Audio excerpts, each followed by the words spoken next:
In the plenary just now, you heard how electrified cars are the future, but they are also the past. 150 years ago, batteries competed with the internal combustion engine, and it won, because fossil fuels have better power density. A global refueling network was created from scratch, and the age of petrol and diesel began. But now, the story has changed. As we worry about emissions, we now have improved electrified technologies. Electrified age has begun. Even before electrification became the trend, Toyota had planned for this future. We launched the Prius, our first hybrid, last century. And since 1997, we have sold more than 16 million hybrid cars around the world. In 2014, we introduced the first fuel cell car, the Mirai. A year later, we promised to reduce our Toyota emission by 90%.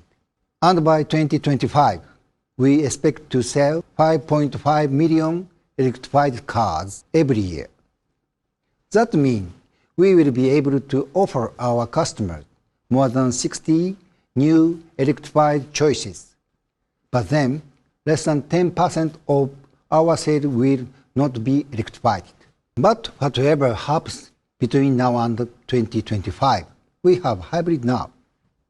It reduces Toyota and Lexus emissions by more than 30% compared to petrol, and requires no special infrastructure. It's also an affordable option with a low cost of ownership. Each year, we invest 40% of our R&D expense to new technologies, such as powertrains of the future, to grow the market. We share many of our patents without charge and form partnerships which help us change from a car maker to a mobility company. But to cover every mobility need and the customer demand, we need to deliver a huge variety of affordable models. To address these needs and demand, we created the ZEB factory that I ran in Japan, where we plan and develop our zero-emission vehicles, from small mobility to larger vehicles. In total, we are working on 6 models, either pure Toyotas or in partnership with others. A world of electrified car and truck requires a new business model built on the idea of vehicle life cycle value. To stay profitable, car companies and these dealers need to keep every vehicle within the brand, providing service across the entire life cycle. Our job is to produce vehicles which support this new world. We are building all our battery electric models on the electrified version of e-TNGA, the modular production platform you heard about earlier. e-TNGA ensures every vehicle has the same fixed layout for key components. This lets us create different combinations depending on the power control unit and motor required. A front motor, for instance, allows front wheel drive. A back motor supports rear wheel drive. And if we use both, we enable all-wheel driving. This combination of consistency and flexibility let us produce many variants efficiently. Once the modules are developed, we can shorten the development of different variants and develop them in parallel. We can create Toyotas for the mainstream, but also Lexus adding the distinctly premium identity and driving style, Lexus electrified. Our first e-TNGA models has already been developed and is now being made ready for manufacture. Now, I do have a special surprise for you. It's a real privilege to be able to show you the first sketch of this car.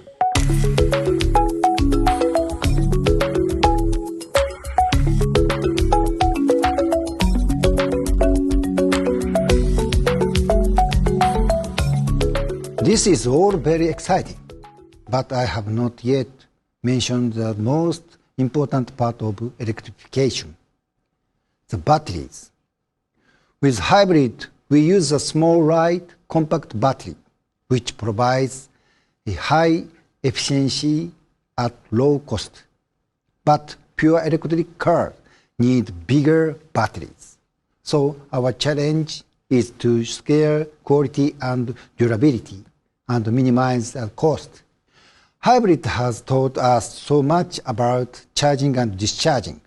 Our plug-in produce longer range than our competitors, using the same battery capacity.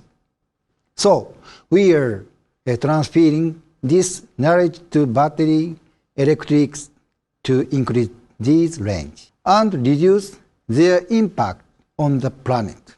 That includes maintaining battery life when a car is resolved or recycling it.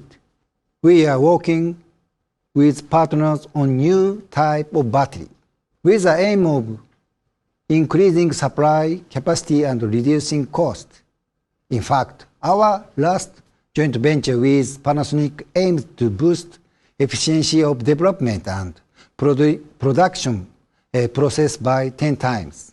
And we are also working on new battery technology, like solid-state batteries, which generate more power from smaller, light pack. These solid-state batteries recharge much faster than liquid-type batteries.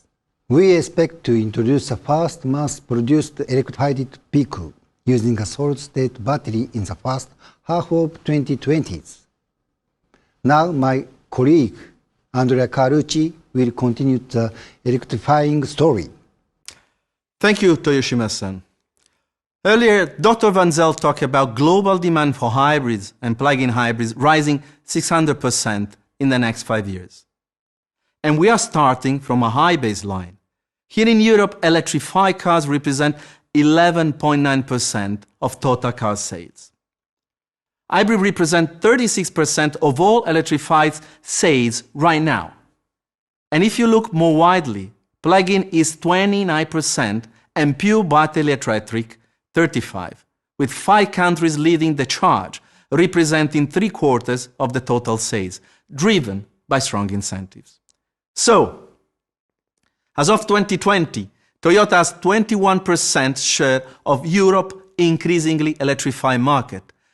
In terms of our own brands, more than 50% of the cars we sell across the EU are hybrids, and even more than 60% when we consider West and Central Europe, so far in 2020. And that figures will grow to 68% next year, thanks to the full year of new Yaris sales and the introduction of Yaris Cross and Highlander. In fact, some Toyota models are almost exclusively hybrid sales, like the new Yaris with 87% of hybrid. And as you heard from Dr. Van Zyl, 96% of Lexus sales are hybrid. Customers do love our hybrid models for their accessibility, their affordability, and also because of their drivability. And because of this popularity, excellent sales of electrified products have seen us strongly reduce CO2 year on year and beat our target. Of course, we are not standing still.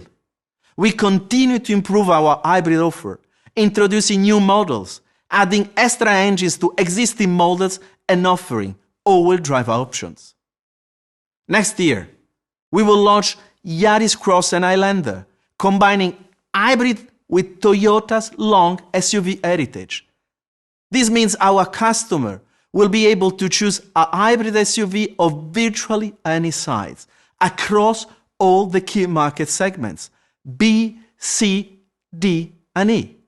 Alongside these pure hybrid innovations, we are also expanding our plug-in hybrid range.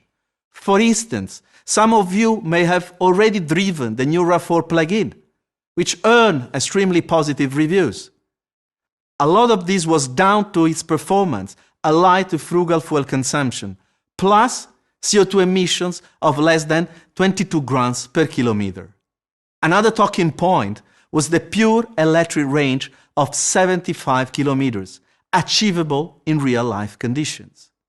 After the successful launch in the Nordics, Iceland, France, Germany, and Switzerland, we are now ready to roll out the RAV4 plug-in hybrid to other markets where PHEV technology is gaining more importance and strategic incentive are set in place. This is the case of Italy, UK, Poland, Spain, Ukraine, and Portugal. Some people say Toyota is behind the curve on battery electrics, but we have always taken a considered, measured approach to alternative fuel vehicles. Our strategy has been to lead with hybrid, and it's hard to argue.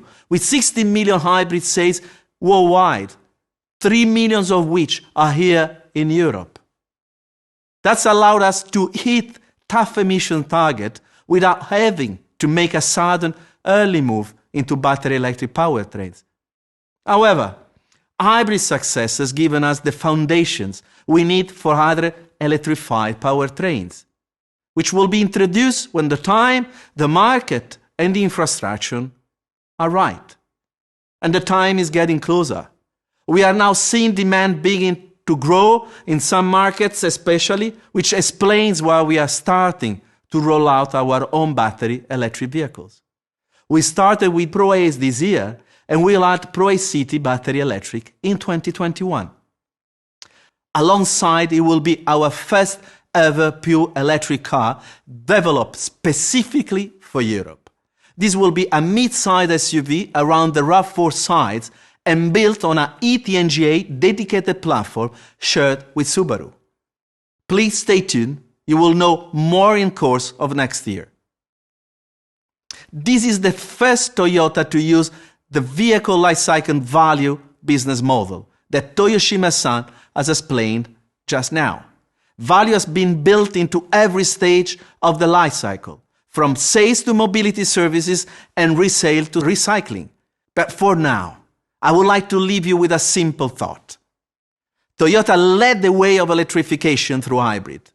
We have now promised to move beyond zero, which is illustrated by the new Mirai that cleans the air when driven. This is true leadership. The strategy we have laid out is how we will continue to lead electrifying the future of mobility across Europe. Thank you very much.